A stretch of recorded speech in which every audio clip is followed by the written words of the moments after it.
Buenas tardes a todos. Gracias por estar aquí. ¿Se oye?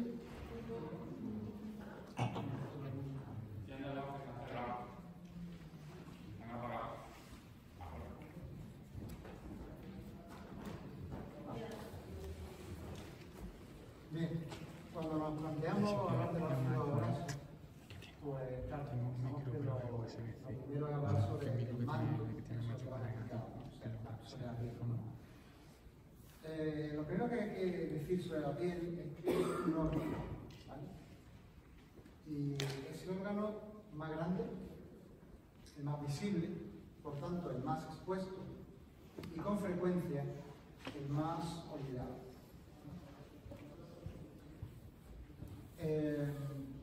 Como órgano que es, tiene múltiples funciones. Tiene una función de protección frente al organismo, sobre reacciones mecánicas, químicas, físicas y también frente a la pérdida de agua. También tiene capacidad para mantener el equilibrio hidroelectrolítico, es reserva nutricional, tiene función de metabolismo y de síntesis, de termorregulación, de absorción, reparadora, también la función sensitiva de comunicación con el medio ambiente, capacidad de reacción inmunológica y también de identificación personal, en algunos casos con mayor fortuna y en otros con menos. Bueno, muy brevemente, las capas de la piel, lo sabemos todos, son tres. La capa más externa, la más interna, epidermis, dermis e hipodermis. No es tan sencillo como esto, hay más cosas que hablar sobre todo esto que a continuación lo detallaré. Os lo voy a intentar. Dame un segundo porque ¿no? ¿Está bien? Bueno, la presento así. Me voy a centrar en la capa más interna, la que está en contacto con el exterior, que a su vez tiene varias capas. La más profunda, ¿se me oye bien?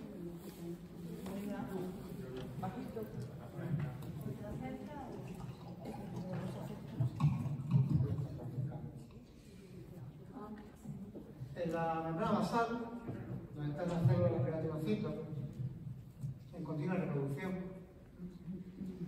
según van madurando, van subiendo de capa al estrato vertiginoso, se van diferenciando, se van queratinizando, pasan al estrato granuloso. El estrato lúcido que no está presente nada más que en las capas de piel más gruesas, y el estrato córneo, que es el más externo de todos, ¿no? Estas 5 capas, en realidad, ocupan un grosor de entre 0,4 y 1,5 milímetros. Es una serie, el estrato córneo son unas 20 capas de células muertas, aplanadas, y que se desprenden en un proceso llamado por descamación, ¿no? ¿Significa esto que el estrato córneo es un cementerio de elefante destinado a descamarse sin más, una capa muerta, que no tiene ningún sentido? No, porque como aparece ahí, una capa bioquímicamente activa.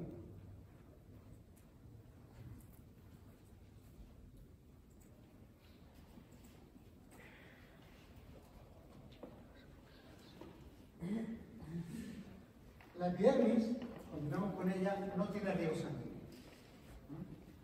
El riego sanguíneo lo recibe a través de la dermis papilar, la capa más superior de la dermis, por difusión. Esto es una pequeña cuña que puse, ya que soy de Lida, pues, una curiosidad. Los injertos en sello, que consisten en quitar lentejitas de la piel y ponerlas sobre la herida para que viterice, se hacen con dermis papilar. Por tanto, nos fijamos siempre en que una vez que hemos quitado la lentejita, sangra, tiene puntos sangrantes, señal de que hemos llegado a dermis papilar. ¿De acuerdo? Cierro la cuña publicitaria. Vamos, las células de la epidermis son esas que veis ahí, pero voy a centrar en los queratinocitos, también llamados corneocitos, cuando alcancen el estrato córneo. No por nada, sino porque representan el 80% de las células de estas capas y porque tienen una importancia muy grande en la función maligna. El estrato córneo contiene aproximadamente un 70% de proteína, un 15% de agua y un 15% de lípidos, de los cuales estos lípidos cementantes, la mayor parte, más del 40%, son ceraminas, un 25% colesterol y otro 15 a 25% de ácidos grasos libres. Si sumamos, esto no suma un 100%, hay fracciones muy pequeñas de extra de colesterol, sulfato de colesterol y glucosilfenamidas. Esto seguramente lo habéis escuchado, lo habéis visto en muchos sitios. Los fotocórneos se organizan en una estructura de ladrillo y cemento, en el cual los corneocitos son los ladrillos que aportan estructura y los líquidos cementantes son los que los cohesionan. Se organizan en una estructura de bicapa lamelar, con muchos fosfolípidos.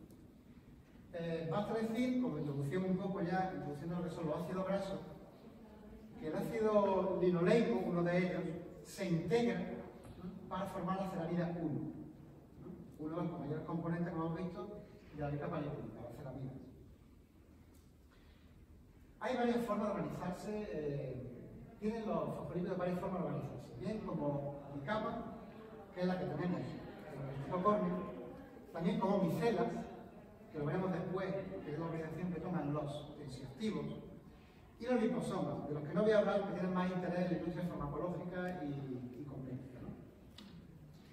Los fosfolípidos tienen un extremo polar, una cabeza polar, que es hidrofílica, y una cola que es hidrofóbica.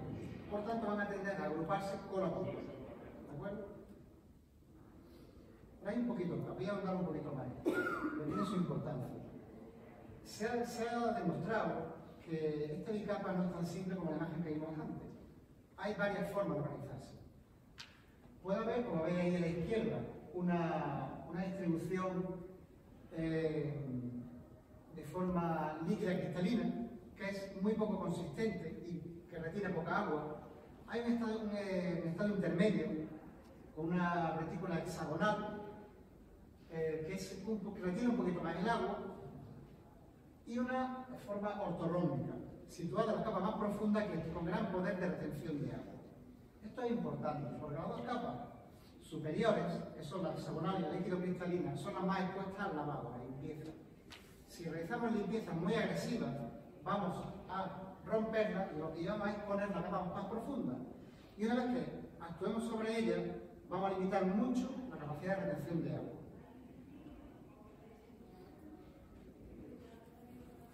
Por tanto, es vital mantener la integridad del citocórneo para mantener la retención de agua. Pero no solo para eso, sino también para limitar la entrada de agentes agresivos, microorganismos, alérgenos, etc.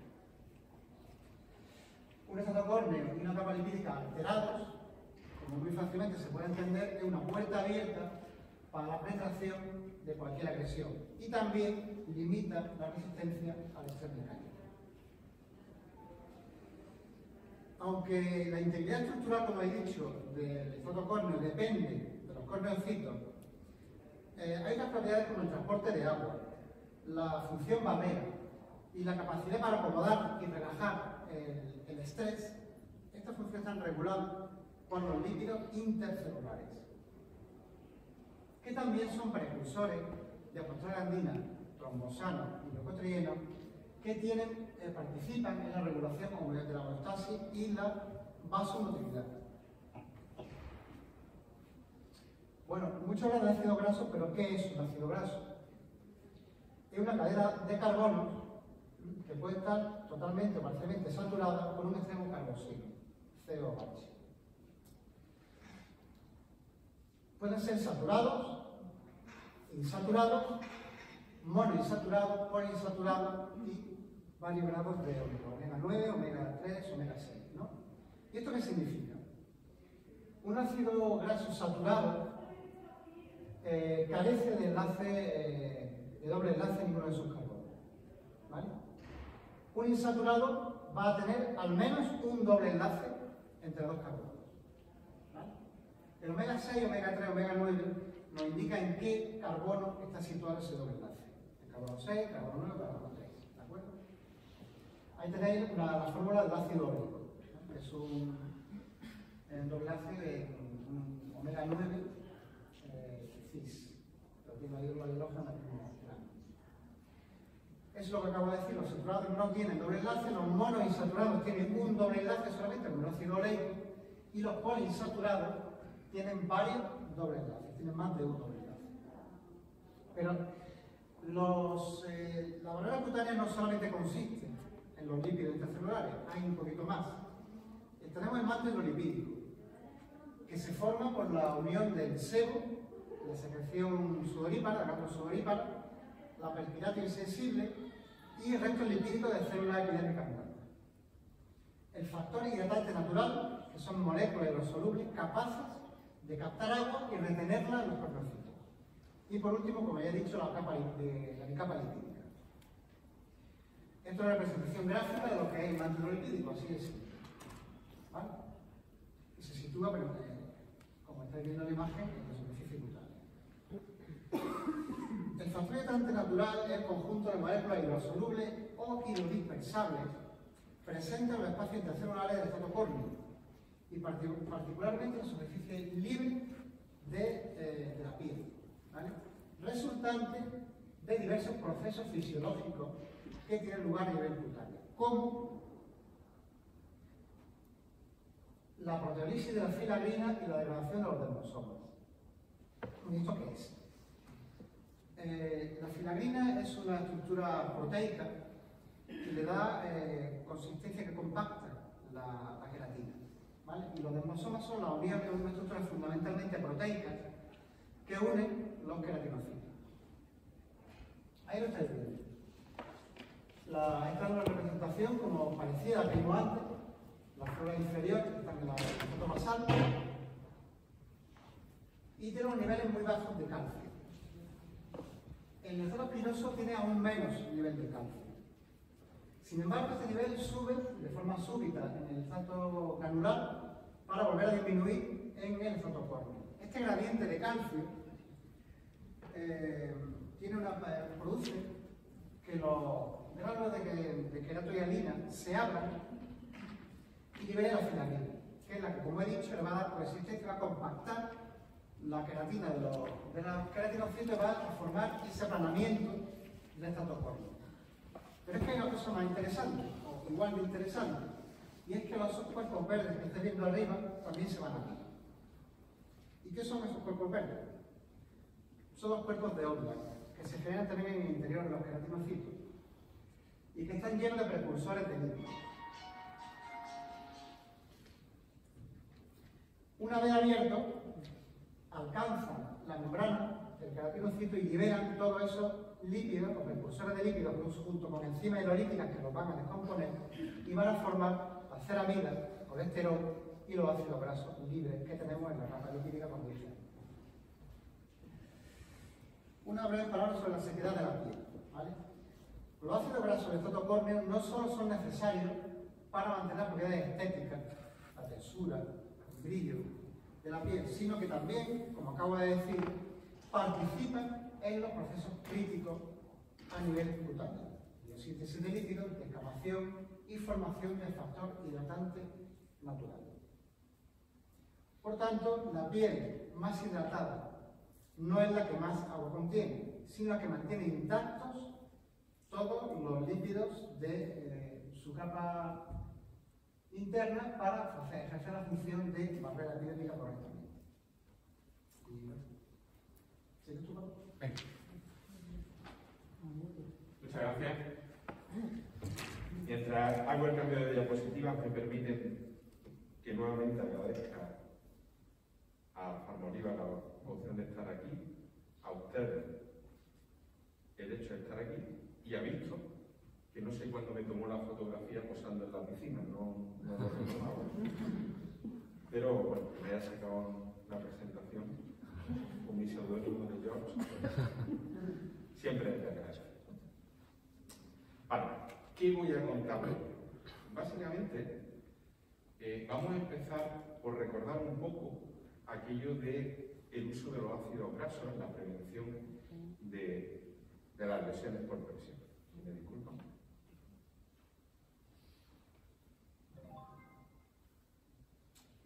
Las generaciones más jóvenes, aquí sentadas por la primera fila, toda su vida profesional han admitido, nadie se ha planteado lo contrario, ¿no? El hecho de que los ácidos grasos forman parte del protocolo de prevención de cualquier célula.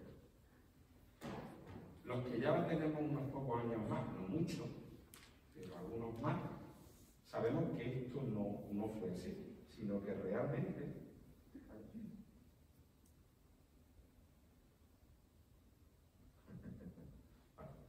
tuvimos un proceso en el que poco a poco estos ácidos grasos se fueron incorporando a nuestra práctica clínica habitual. ¿Se me oye? Sí. Vale. Si no, voy a hacer de Julio Iglesias. ¿Se oye? Sí, no. Es que a mí me gusta moverme, lo siento, pero tengo ese problema. Mirad, hay un hecho en la época de los años 80 que pasó como investigación básica, como suele ocurrir muchas veces con la investigación básica, que vino a cambiar algunos conceptos que tenían y que pasó muy desapercibido. Y eso fue que por primera vez pudimos medir la presión transcutánea de oxígeno de la piel. Hasta esa época no se podía hacer.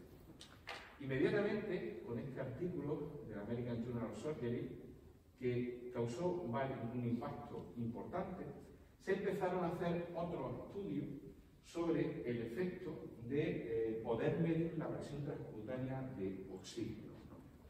Y se inventaron diferentes sistemas y se empezó a medir al principio en personas con insuficiencia vascular periférica, ¿no? Y claro, nos interesaba saber cómo estaba llegando el oxígeno a esas piernas debajo de la piel, ¿no? Esta investigación, que en un principio no se le dio más importancia en el tema de las lesiones por presión, tuvimos que esperar un tiempo. Y fue en la década de los años 90, cuando todo esto que le ha contado Víctor, empezamos a tener conocimiento. Y ahí empezamos a saber que los ácidos grasos no solo protegían la piel, sino que tenían un efecto que para nosotros era muy importante. Y es que mejoraban la microcirculación capilar, ¿no? Inducían una vasodilatación local por su composición, y esto nos llevaba como consecuencia que aumentaba la presión transcutánea de oxígeno. ¿Alguien recuerda por qué se produce una úlcera por presión?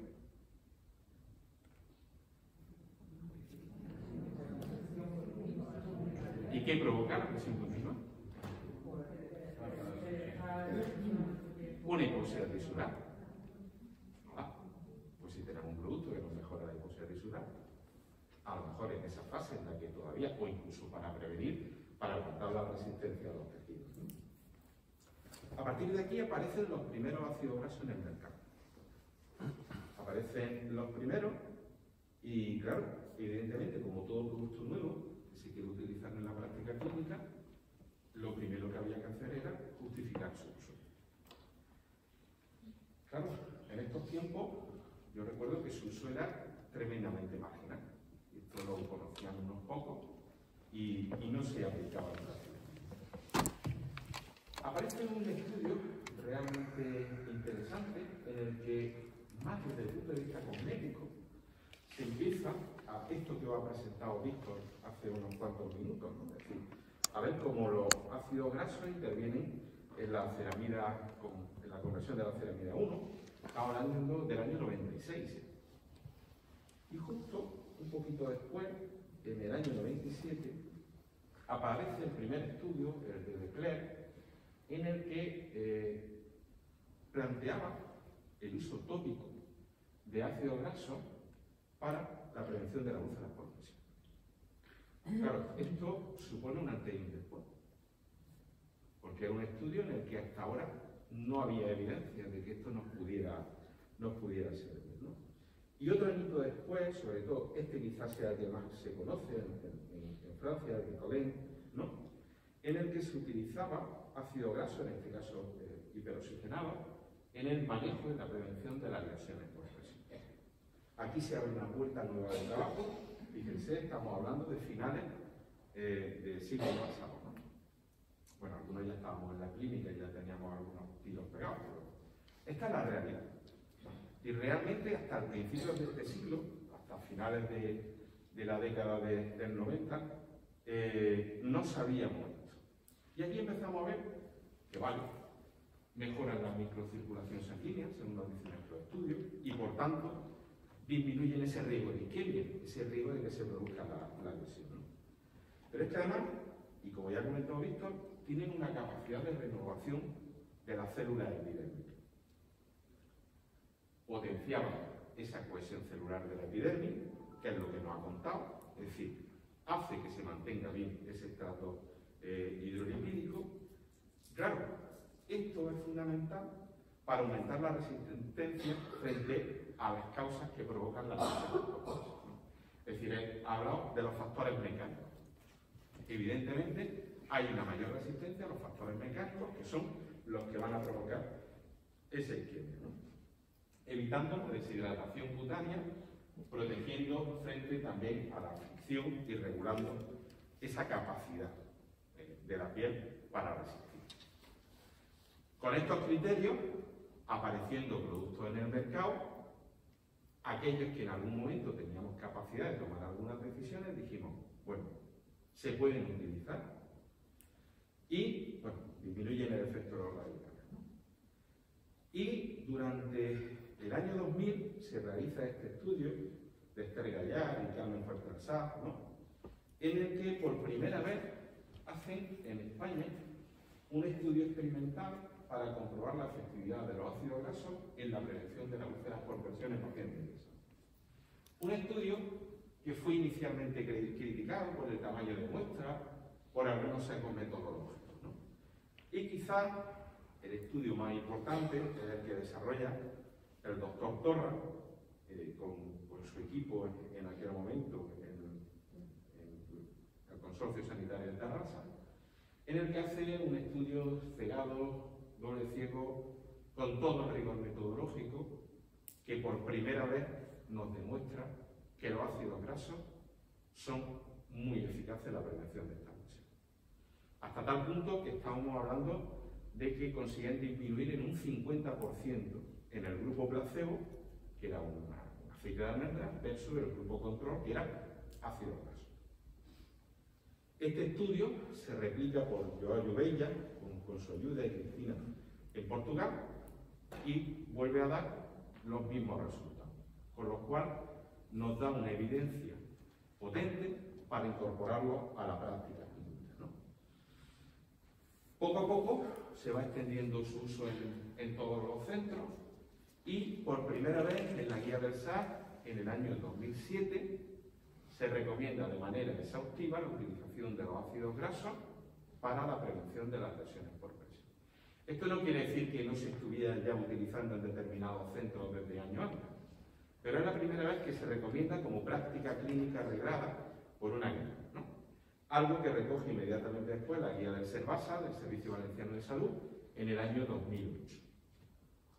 También en este momento aparece este estudio de Alonso López, de Albacete, en el que hacen por primera vez una revisión sistemática para determinar la efectividad de los ácidos grasos. Y a partir de aquí, la práctica se empieza a utilizar de forma masiva en todos los centros. ¿Qué ocurre? Que había un producto en el mercado, sale otro y sale.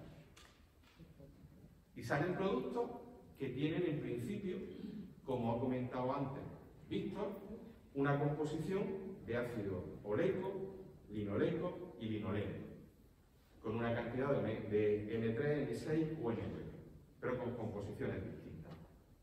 Y empieza el problema. Y empiezan las grandes preguntas. Son todos iguales. Cuando mirábamos la composición veíamos que no. Que la composición de uno era mucho más concentración de ácido oleico, de otro mucho más concentración de ácido linoleico y de otro mucho más la concentración de ácido linoleico. El siguiente paso fue preguntarnos, vale, si tenemos que escoger para un centro cuál aplicamos a nuestros pacientes, ¿qué evidencias tienen? Porque todos tienen evidencia. Y la respuesta en este caso también era no. Había ensayos clínicos, pero los ensayos clínicos eran de un producto.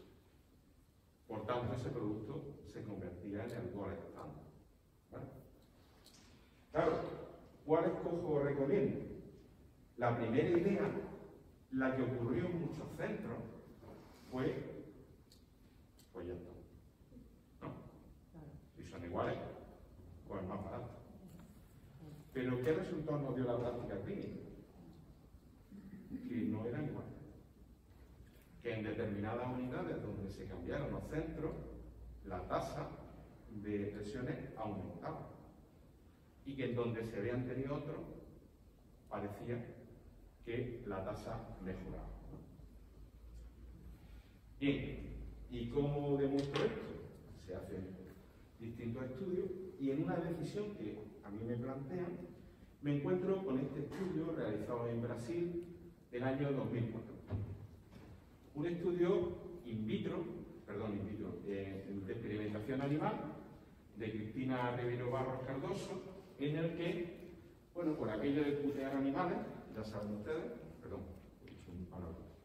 cogen ratas, le provocan heridas y las van tratando con los distintos ácidos grasos, N3, N6 y N9, es decir, oleico, linoleico y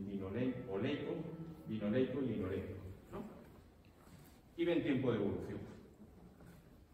Y los resultados del estudio son claros, ¿eh? Ahí los tienen ustedes.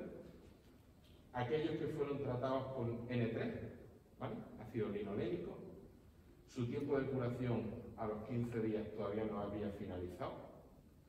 Aquellos que fueron tratados con N6, ácido linoleico, el tiempo de cicatrización había mejorado, estaba entre los 10 y los 15 días, pero aquellos que habían sido tratados con N9, el tiempo de cicatrización había sido mucho menor. Ven ustedes aquí la curva de abajo. Y además a otras ratas le hicieron las mismas lesiones y no lo utilizaron como control. Cuando vemos este estudio, vemos las composiciones de los productos que parecían funcionar mejor y que tenían, nos damos cuenta que quizás en aquellos que estaban funcionando eran los que tenían más ácido oleico. Seguimos evolucionando y tenemos un producto que se convierte en ese momento en el gold estándar. Tenemos un producto que tenía algún estudio y teníamos un producto sin estudio. Y aparecen en el mercado dos nuevos productos. Uno de ellos, que desapareció, seguía sin ningún tipo de estudio, y curiosamente aparece este en el mercado y se plantea la posibilidad de ver si realmente este producto es igual de bueno. Claro, cuando ya existe un gold estándar, los primeros ensayos que se hicieron comparando este producto frente a placebo no se pueden hacer. Hay que cambiar la práctica, ¿no? Y hay que compararse frente al gold estándar y hacer lo que se denomina estudio de no inferioridad. Ahí tenemos la suerte de que se nos encarga a un grupo de gente de Jaén, fundamentalmente, Antonio y Pedro Jesús Carmona, nos piden, bajo la dirección de Pedro y mía, la posibilidad de realizar el primer ensayo clínico comparando ambos productos. Un ensayo que, como digo, se denomina de no inferioridad. Es decir, un ensayo en el que, una vez que tú tienes un gold estándar, tú no puedes comparar versus placebo. Tienes que comparar versus lo que ya está en el mercado, ¿no? Ese estudio, que primero son los resultados intermedios que te obliga la ley, porque cuando haces un estudio de inferioridad, tú tienes que sacar datos intermedios para ver si no estás sometiendo a la población del grupo de intervención a un daño comparado con el gold estándar. Pues esos datos nos llenan de esperanza, porque lo que nos dicen es que no hay diferencia. Hay una leve diferencia a favor del grupo aceite de oliva, pero esta no es significativa porque su intervalo de confianza incluye. En ese momento, desde Málaga, contactan con Antonio, le piden el proyecto de investigación y ellos deciden llevar un estudio similar. Pero justo cuando esto nos encontramos que desde otra zona de España también se está realizando un ensayo clínico similar. Metodológicamente podemos discutirlo, no voy a entrar en ese aspecto, pero que también compara los ácidos grasos hiperoxigenados frente a los ácidos grasos esenciales, es decir, aceite de oliva, con unos resultados muy similares. El equipo de Málaga publica su estudio y, curiosamente, los resultados, siguiendo nuestra metodología, son iguales. Encontramos que hay una pequeña diferencia a favor del grupo aceite de oliva, pero no es significativa en el intervalo de producción. Finalmente, publicamos quizá en una de las revistas con mayor impacto a nivel mundial, el International Plum Journal, a nivel de IDA, los resultados de todo el tamaño de muestra, en el que se confirma la tendencia que veníamos manteniendo. No hay diferencia, y si la hay, estas son leves a favor del ácido. Y un grupo de investigación, también de nuestra universidad, con María Dolores López Franco y Sara Chiquero y José María, hacen el primer metaanálisis comparando ácido graso interoxigenado frente a aceite de oliva virgen extra solo en su compuesto. Es decir, cogen estos dos ensayos que hemos completado. Es verdad que esta primera parte del ensayo era el intermedio, pero los resultados no difieren. Y como pueden ver ustedes aquí, estos son con el modelo de efectos aleatorios, que siempre es el que te da más seguridad, puesto que es el que te da más garantía de amplitud de rango. Si se dan cuenta, el resultado es favorable, está en este lado de la barra, al aceite de oliva virgen extra, pero no es significativo puesto que la barra cruza hacia el otro lado. Por tanto, como es un ensayo de no inferioridad, lo que podemos concluir que es que los ácidos grasos esenciales en base de aceite de oliva virgen son igual de eficaces que nuestro gol estándar que teníamos en ese momento en el mercado. Por tanto, podemos considerarlo a día de hoy un gol estándar en el tratamiento de esta presión. ¿Vale? Pues no se vayan todavía.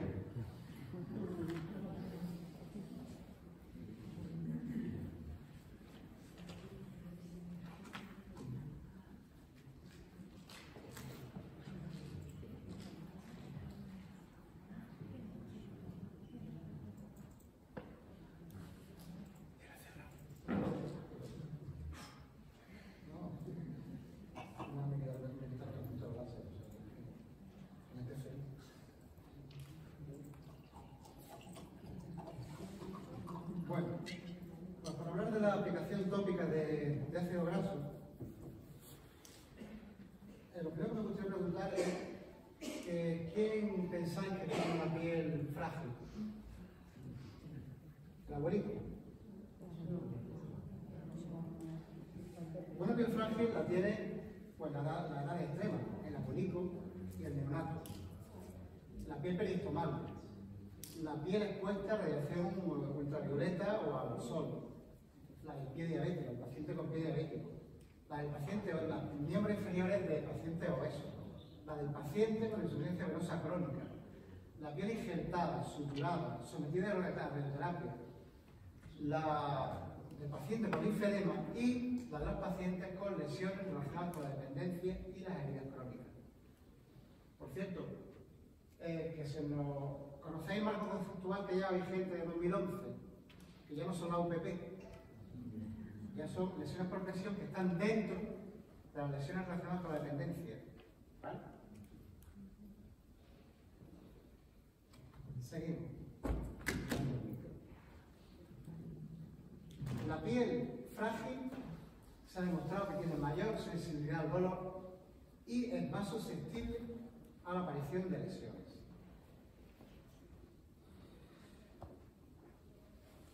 ¿Qué situaciones son capaces de alterar los ácidos grasos? En primer lugar, su concentración y producción disminuyen con la edad. Y la edad, que es muy mala, hace que tengamos la piel más fina y menos resistente por pérdida de elasticidad y disminución de los grosor hipoepidérmico. Estos son los efectos de la edad sobre la piel de los pacientes. No, sobre la nuestra.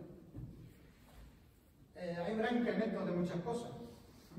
Hay mayor sequedad, hay mayor daño cutáneo, hay un incremento del pH de la superficie cutánea ligado a un incremento en el fracaso de la función barrera que expliqué antes.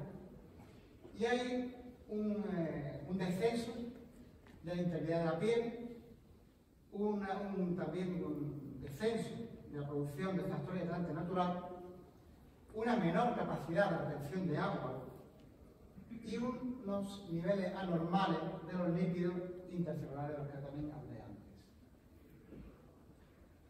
Seguimos con los factores.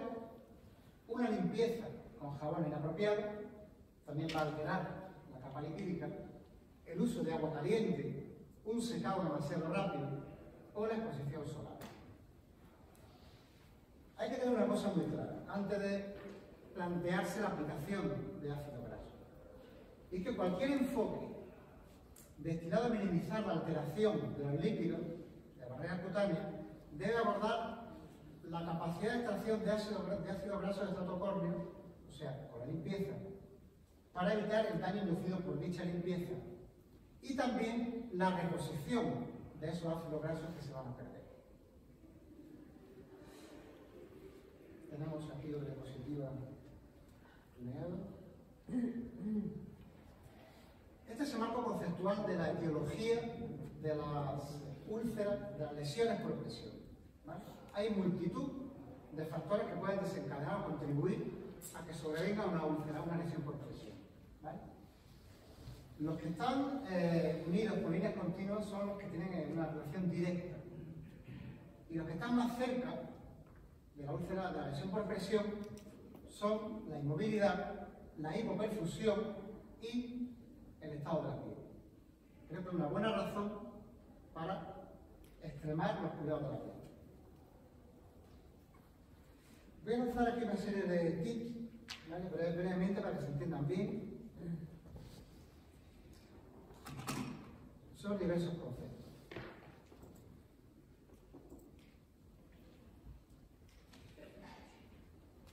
La barrera cutánea, su alteración es un componente importante en la patogenia de muchas patologías dermatológicas. Se puede mejorar la capacidad natural de síntesis de lípidos en la epidermis mediante la administración tópica de sus precursores, que es de los que estamos hablando hoy.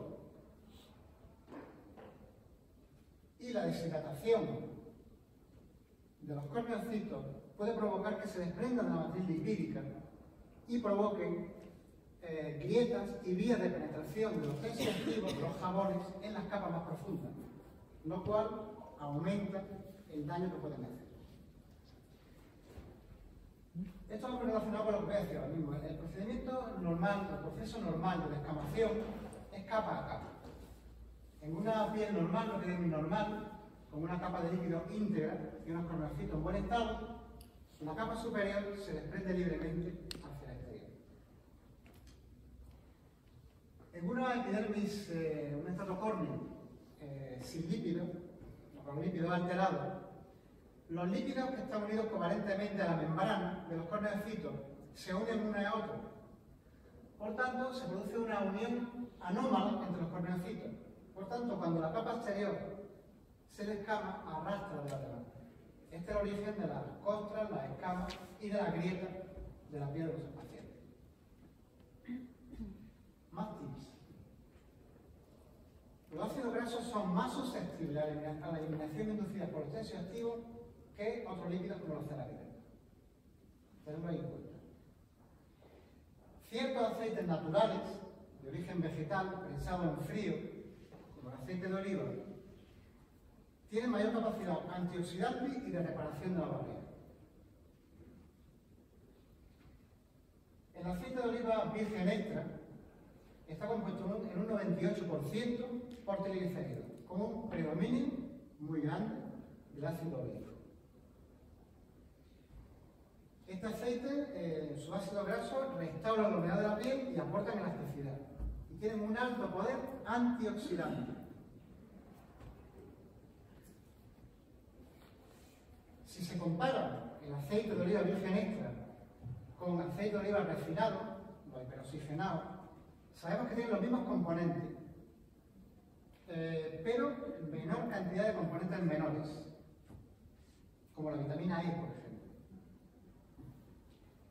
Y la vitamina E es una vitamina que evita la autooxidación del aceite, es decir, su enranciamiento.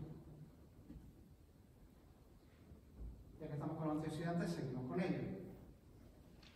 El aceite de oliva virgen extra es muy rico en sustancias antioxidantes como polifenoles, flavonoides, carotenoides e insisto, la vitamina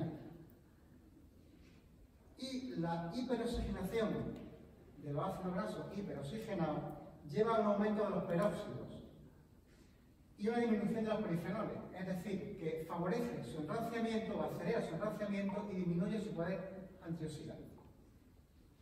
Bueno, ¿qué es esto de los antioxidantes? Son los antagonistas de los radicales libres. Los radicales libres son, por decirlo de alguna manera, las sustancias más promiscuas de la naturaleza. ¿Vale? Tienen un electrón desapareado en su última capa y quieren, para lograr su equilibrio, o le restan un electrón a una sustancia, a una molécula vecina, o se lo ceden o lo comparten. Nosotros tienen un gran poder de desestabilización de moléculas. Entre ellos podemos nombrar el radical superóxido, el hidroxilo, el radical libre por antonomasia o el peróxido de hidrógeno. Ahí lo dejo para los amigos de la oxigenada. Son capaces de alterar membranas celulares, proteínas y ácidos nucleicos.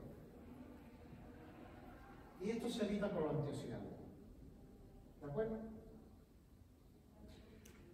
Cuando hay un equilibrio entre antioxidantes y oxidantes, radicales libres, pues bueno, el organismo, las células del organismo están sujetas a lo que es la senescencia replicativa normal, a un envejecimiento normal.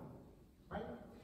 Cuando prevalecen los radicales de oxígeno sobre los de libre sobre los antioxidantes, se produce lo que se llama un estrés oxidativo, que causa una senescencia anómala, una senescencia prematura por estrés, es decir, un exceso de radicales libres o una falta de antioxidantes, que a lo que voy, favorece el envejecimiento celular.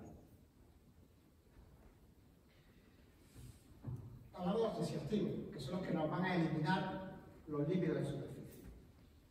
La limpieza normal de la piel está asociada con el daño de los lípidos del estrato córneo, por medio de los tensioactivos limpiadores, que además de proporcionar un efecto deseado de retirar el sebo y la suciedad, también tiene una propensión desagradable a alterar los lípidos de la bicapa y extraer los lípidos endógenos de la piel e intercalarse esos tensioactivos en la piel, como dije antes, para producir incluso más daño, si no andamos con cuidado. Los tensioactivos, como dije antes, hablando de los fosfolípidos, tienen una cabeza polar y una cola hidrofóbica. La cabeza hidrofílica, la cola hidrofóbica. Y se organizan en micenas, estructuras esféricas cuyas colas hidrofóbicas se acoplan a la suciedad y a los lípidos y los arrastran hacia la superficie. Por tanto, igual, lo acabo de decir, me repito, igual que tienen capacidad para eliminar el sebo y la suciedad, tienen capacidad para retirar lípidos de superficie. ¿Qué tensioactivo existe? Bueno, una pequeña introducción. El pH de la piel es 5,5, es ácido.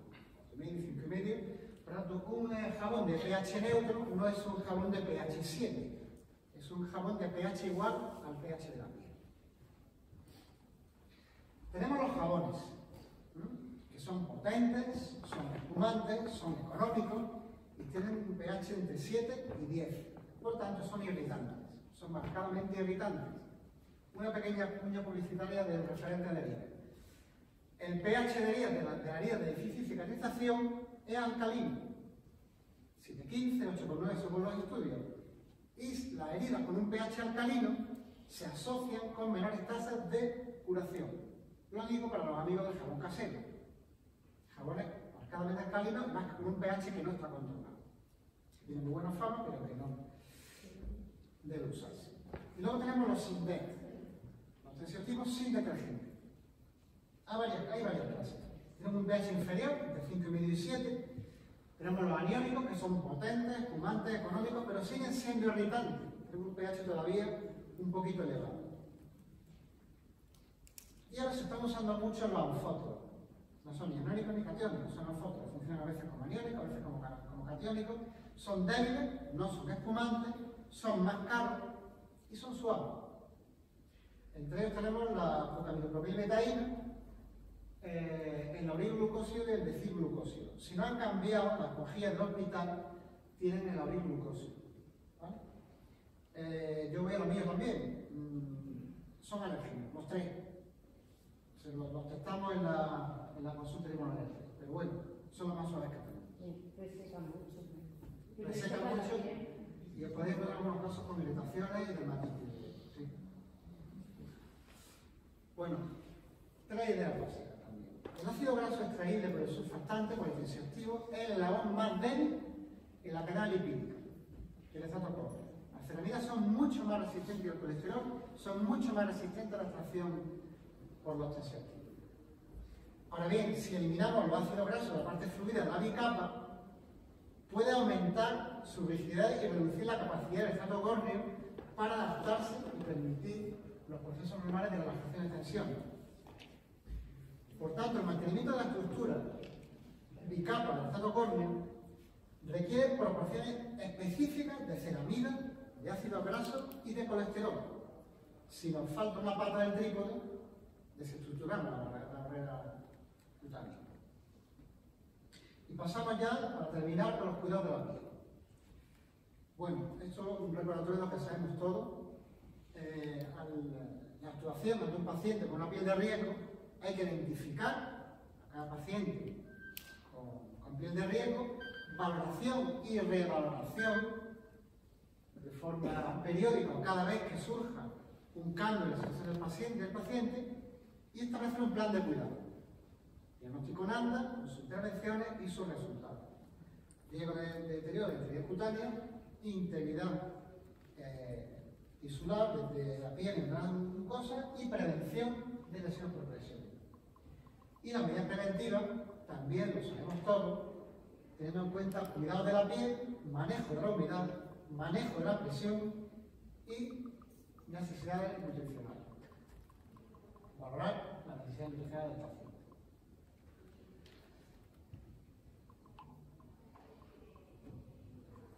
Vigilancia diaria del estado de la piel. Estas son las actuaciones que tenemos. Vigilancia de dispositivos. Higiene diaria con agua tibia, jabón neutro pH de la piel, aclarado y secado cuidadosos.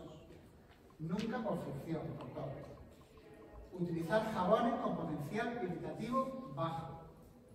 Disculpad la que LibreOffice me trastoca la diapositiva. Ya me he dado el rodillo, pero alguna cosilla quedaba ahí suelta.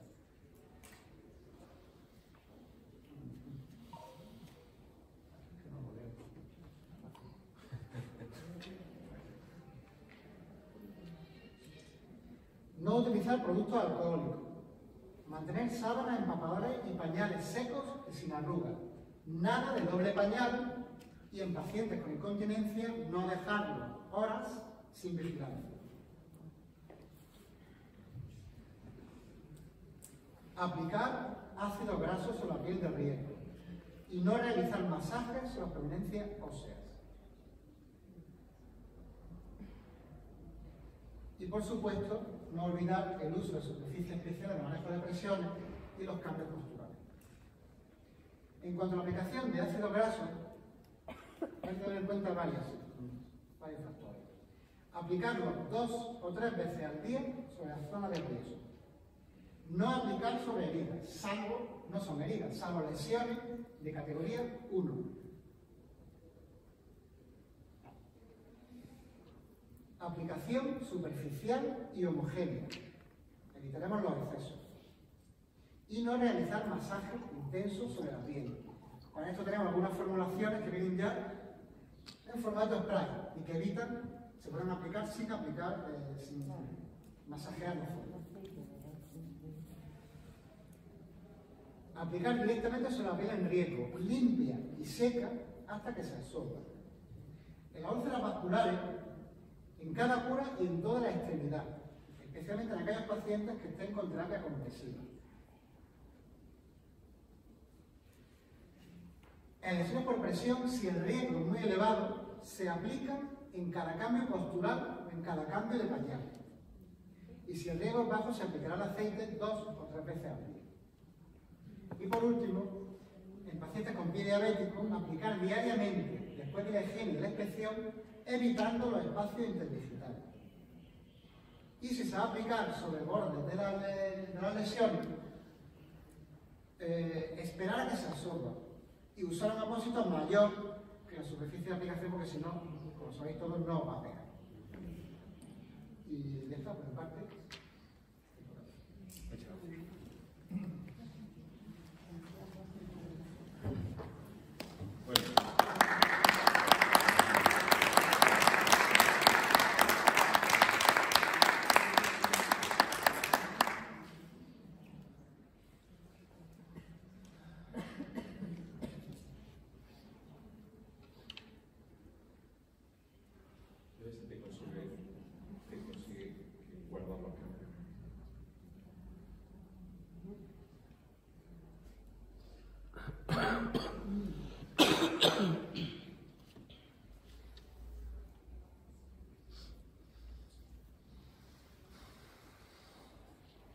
Bien, hay varias cosas que ha dicho Víctor que me gustaría matizar.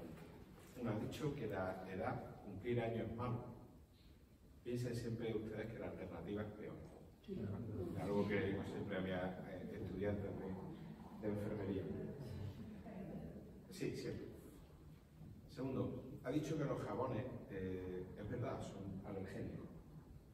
Pero también vamos a ver la otra parte, ¿no? Cómo lo aplicamos. Muchas veces parece que estamos lavando a nuestros pacientes como si estuviéramos limpiando los cristales de nuestra casa. Nos falta frotar. ¿Vale? Es un concepto que creo que tiene que quedar claro. Y el tercero es lo de los masajes. Algo que, de verdad, es decir, en una aplicación de ácido graso ustedes no masajean. Es decir, si se absorben. Ustedes cuando dan un masaje sobre una prominencia ósea están angulando, están torciendo lo que es la circulación profunda y pueden provocar lesiones por cizalla. Entonces, creo que esto es un elemento básico que tenemos que tener en cuenta. Y ahora van a pasar ustedes a hacer un ejercicio en la sala siguiente en el que pueden usarlo. Yo vuelvo a la parte de evidencias, ¿no? Hemos visto durante este tiempo cómo se han incorporado los ácidos grasos como a las lesiones por presión, ¿no? Hemos visto, creo que es muy interesante esta parte de Víctor en la que nos ha detallado como, por ejemplo, la oxigenación de los ácidos grasos, fundamentalmente el aceite de oliva, hace que pierda parte de sus funciones y que se oxide mucho más, ¿no? Y aunque ha metido algunos matices dentro de la prevención de otro tipo de lesiones, ahora lo que nos estamos planteando es, vale, esto funciona para las lesiones por presión, lesiones que están dentro del marco de las lesiones cutáneas relacionadas con la dependencia, ¿no? Pero ¿y para otro tipo de lesiones? ¿Sirve? Y aquí es donde vamos a ver algunos de los últimos estudios que se han trabajado, ¿no? Es verdad que empezamos a tener estudios allá por el año 2008, que fueron los primeros que se hizo con Pepe Hielo en Ronda, sobre el enfoque, con María también, con Ausi, sobre el enfoque, ¿no?, de la utilización de los ácidos grasos para lesiones de extremidad inferior. Eran estudios descriptivos, pero nos fueron mostrando que bueno, había un hecho que era importante, ¿no? Y es que prevenían sobre todo la recidiva. Es decir, no eran tan útiles cuando la pierna estaba abierta, salvo aquello que ha comentado Víctor, que es muy interesante, y es cuando tenemos un vendaje compresivo, esa piel está sufriendo y una adecuada hidratación nos va a servir de manera para prevenir lesiones, pero sobre todo los que nos vienen a decir en esos estudios epidemiológicos, siguiendo el tiempo a los pacientes, oye, que aquellos pacientes a los que les recomendaban ácido graso, una vez cicatrizada la lesión de pierna, es verdad que había muchas menos recidivas. Cuando digo muchas menos recidivas, estoy hablando de que pacientes que tenían una tasa al año, que es el tiempo que midieron, de recidiva de la lesión, ya saben ustedes que la úlcera venosa tiene una tendencia muy grande a recidivar, bajaba del 80 al 20. Estábamos hablando, y es una pena que luego esos estudios no siguieran haciéndose por determinadas circunstancias, porque realmente nos estaban mostrando que era un producto que podían utilizar en esto, ¿no? Entonces yo los animo a que si pueden hagan esa comparativa, ¿no? Es decir, si ustedes les recomiendan a sus pacientes que utilicen ácido graso con lesiones venosas, si realmente baja la recidiva o a plantear algún ensayo. Como ven ustedes, venimos de un software que nos lo ha cambiado el sistema y hace cosas raras, ¿no? En el año 2009, Fernando Martínez Cuervo hace, digamos, la primera revisión, ya no solo sobre el efecto de los ácidos grasos en prevención de úlceras, sino también en lesiones vasculares de pie diabético. En 2009 lo que dice es algo que suelen decir mucho las revisiones sistemáticas, y es que hay que profundizar en los estudios.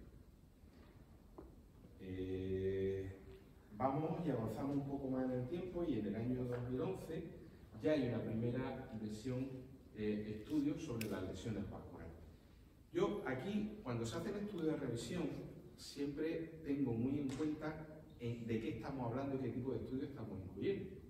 Si ustedes se van a la Cochrane, ¿la conocen? Sí, ¿no? Busquen la revisión sistemática, o sea, el estudio que hay sobre la utilización de los cambios posturales en la prevención de los estudios. De Sina Moore, una enfermera irlandesa. ¿Sabes lo que dice? Que no hay evidencia. O sea, se despacha haciendo una tesis doctoral de ensayos clínicos cuyo número de estudios encontrado es 0, se doctora con eso y lo saca en la Cochrane. Claro, es que hay veces que no se pueden hacer ensayos clínicos de todo. ¿O ustedes permitirían que su padre estuviera en el grupo control, en el que no se le realizan cambios posturales? Parece que no, ¿no? Son ensayos huérfanos. Por eso quiero que vean la importancia que ha tenido, por ejemplo, el demostrar sobre un gol estándar, no sobre placebo, que este producto funciona, ¿no? Bien, ahí empiezan las primeras revisiones y lo que nos dicen es, oye, hacen falta más estudios. Y en esta situación tenemos. Lo que pasa es que la mejor evidencia no solo es la que proviene de ensayos clínicos, evidentemente es la que tiene más fuerza. La mejor evidencia es la que tenemos. ¿Me explico o no? Bien, a partir de aquí empiezan a aparecer algunos estudios sobre otro área de lesiones muy severas en las que tenemos también poco conocimiento inicialmente de si funcionan o no, que son las úlceras de pie diabético. Y allí el primer estudio nos lo encontramos en 2015, en el que hablaba del uso de aceite de oliva tópico en la cicatrización de úlceras de pie diabético de pacientes tipo 2. Y además hacen un ensayo clínico cegado en Irán. Los mismos investigadores, unos años después, en 2022, han publicado, mismo equipo del mismo centro, algunos investigadores cambian, otro ensayo clínico en la revista Diabetes Metabolic Syndrome sobre el efecto igual del ácido graso, del aceite de oliva, en la cicatrización de lesiones de grado 1 y grado 2. ¿Vale? Y aquí los resultados realmente son muy interesantes, porque lo que nos están diciendo es que cuando utilizamos aceite de oliva en combinación con cuidados rutinarios, ¿vale?, mejora mucho más que si lo utilizamos solo los cuidados rutinarios. Y además no tiene ningún efecto secundario conocido. Claro, aquí lo que ha ocurrido es que ellos no tienen un gol estándar, no se ha utilizado ningún otro producto para comparar y por tanto han comparado versus placebo, que es no aplicarlo, y los resultados son muy interesantes. Evidentemente, al ser solo 2 ensayos, lo que dicen todos, con modestia, ¿no? Es decir, se requieren más estudios para confirmar estos resultados. Pero creo que es una puntualización muy importante. Es decir, el aceite de oliva aplicado tópicamente no tiene efectos secundarios, no tiene efectos secundarios conocidos, y ha disminuido de manera frecuente, o sea, importante, estas lesiones, incluso permitiendo la cicatrización, ¿no? Este estudio último, el que yo les comento de 2022, ahí pueden ver algunos casos de aplicación del aceite de oliva. Recuerden dónde está realizado, ¿vale? Irán. Quiero decir, donde a lo mejor la capacidad de utilizar otros materiales no es tan alta como la que tenemos aquí, ¿vale? pero ya nos está dando pistas de que solo el aceite de oliva en este tipo de lesiones ha dado unos resultados interesantes, ¿vale? Otro estudio también interesante en 2015, que fue el primero, va a ser el primero, es la utilización del aceite de oliva en la prevención de la radiotermia, ¿no? Concretamente en un caso de carcinoma nasofaríngeo. Han utilizado una muestra y han visto cómo el grupo de aceite de oliva, la cicatrización, la prevención, perdón, de la radiodermitis era mucho mayor, incluso en el tratamiento de los primeros grados de radiodermitis.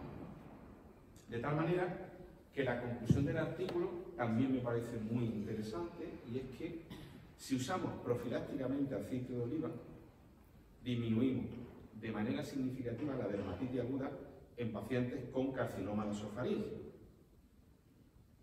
Y dice una cosa que me parece muy interesante.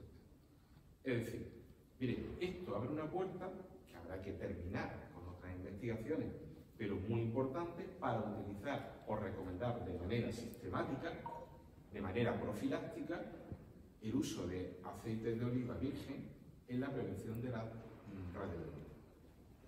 Y conceptualmente, si ustedes piensan lo que ha contado Víctor, creo que realmente el sentido común nos dice que las pruebas van a ir por este camino. Si usted mantiene una piel intacta, con las ceramidas bien montadas, con una estructura hidrodermolipídica bien estructurada, el daño mecánico que van a producir los rayos en la radiodermitis van a ser menores que en otros. Y este es un estudio realmente interesante y que abre una puerta también a más investigaciones de práctica clínica que ustedes pueden realizar, ¿no? Muy similar a este es un estudio que me acabo de encontrar, como ven ustedes ahí, es lo que se llama en prensa. Es decir, no tiene todavía ni siquiera adjudicado el número. Ya lo han sacado en lo que se llama preview por parte de la revista, el Journal of Pediatric Nursing, en el que hacen un estudio sobre la eficacia de la miel y el aceite de oliva en la prevención de la mucositis en el manejo del dolor comparado con el placebo, que es el cuidado estándar. Y este estudio, que acaba de, ya les digo, que salió en prensa en esta última semana, pero todavía no tiene número, dice que el aceite de oliva virgen extra presenta muy buenos resultados en la prevención de la mucositis oral en niños con leucemia que reciben quimioterapia. Por tanto, aquí tenemos la posibilidad, es verdad que esto era un cup que ellos le daban de miel y aceite de oliva, pero podemos empezar a recomendar a lo mejor que junto con la crioterapia utilicen algún tipo de producto de aceite de oliva para disminuir la radiotermia. Y quizá, vaya, lo que es el efecto de animación. Magnífico. Van a permitir que lo quiten. Un segundito.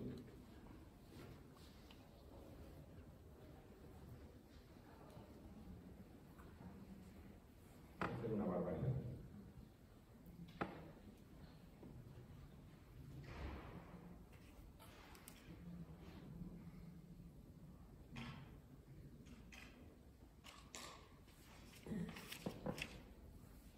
Perdonen los problemas del directo. Este es un estudio que también está sin publicar. O sea, es un estudio que está también en preview, que hemos realizado ha participado este hospital, ha participado Granada, hemos participado en Jaén, César y Conchi y yo hemos dirigido el proyecto, y es un estudio que esta semana ha salido en preview, ¿no? Y creo que abre otra puerta de trabajo bastante interesante sobre el uso del aceite de oliva, y es en la prevención de las complicaciones de la ostomía, ¿no?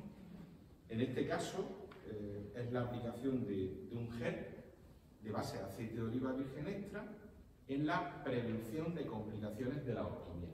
Es verdad que los resultados que aquí se muestran son los resultados de un ensayo clínico con un estudio piloto de un ensayo clínico, pero la realidad es que si se dan cuenta, las complicaciones son del 8,3% en el grupo aceite de oliva y son del 22,2% en el grupo que utiliza otro tipo de producto.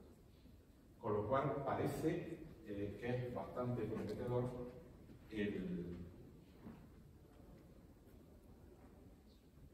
la utilización de un gel de aceite de oliva virgen extra. Es tan seguro y similar a otro. Hubo una mejoría significativa en el antes y después de la intervención, ¿no? Y además algo que daba miedo, ¿no? Y esta posibilidad luego que se vio también es que al ser un producto en base oleosa, evidentemente con aceite de oliva, las bolsas no pegaran bien, ¿no? Es lo que estaban pensando. Pues no. No hubo ninguna diferencia con la higiene y con otros productos, ¿vale? Es verdad que hay que dejar utilizarlo y secar y se absorbe perfectamente y no hay diferencia, ¿no? Es verdad que tenemos que aumentar el tamaño de muestra, pero creo que parece muy interesante que podamos ir recomendando también la utilización de estos productos en nuestros pacientes.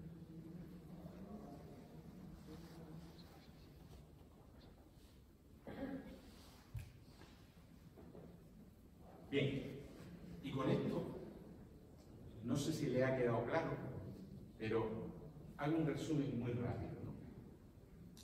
Desde hace unos 15, 18 años tenemos muy claro que el aceite de oliva es fundamental para prevenir las lesiones por presión, que en los últimos años ya se nos están dando evidencias de que puede ser un producto muy interesante, sobre todo en úlceras de pierna, en úlceras venosas, en la prevención de recidivas, utilizado de forma sistemática.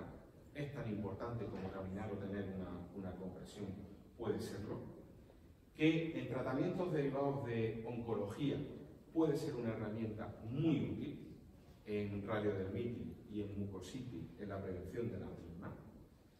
Que se ha abierto una puerta en el cuidado del estómago y en la úlcera de pie diabético, y que tenemos un futuro de investigación apasionante con estos productos en el futuro, porque creo sinceramente que nos van a cambiar como se cambió la práctica clínica a primero de año. No sé si tienen alguna pregunta, pero muchas gracias.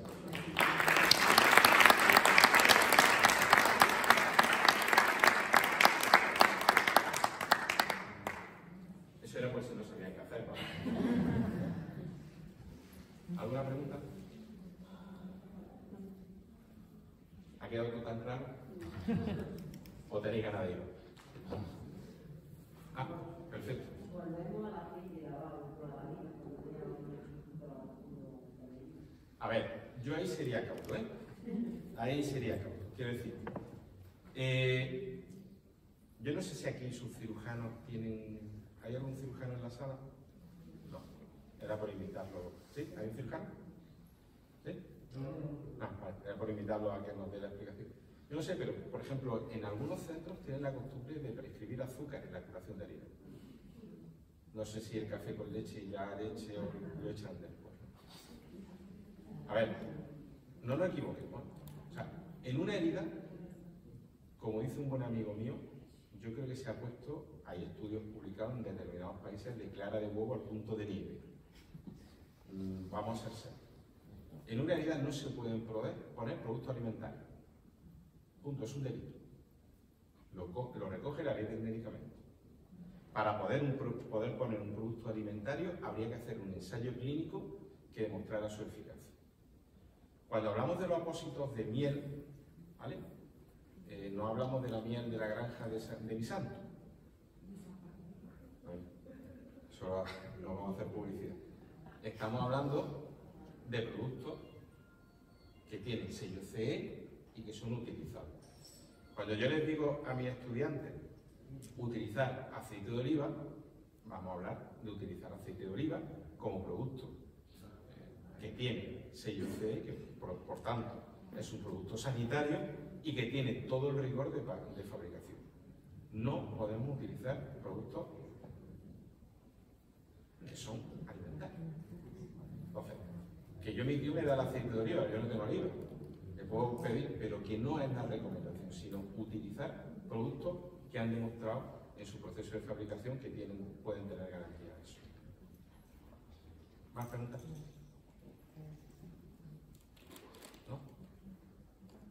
¿De verdad que no? Os preguntamos nosotros a vosotros, ¿eh? ¿No? Javier, entonces nos vamos a la Sí. sala multiuso. Sí, bueno, vamos ahí enfrente en realidad, a hacer una pequeña práctica de, bueno, de aplicación de los sprays y ya está, y ya pasaremos al ágape que nos está esperando. Pues muchas gracias.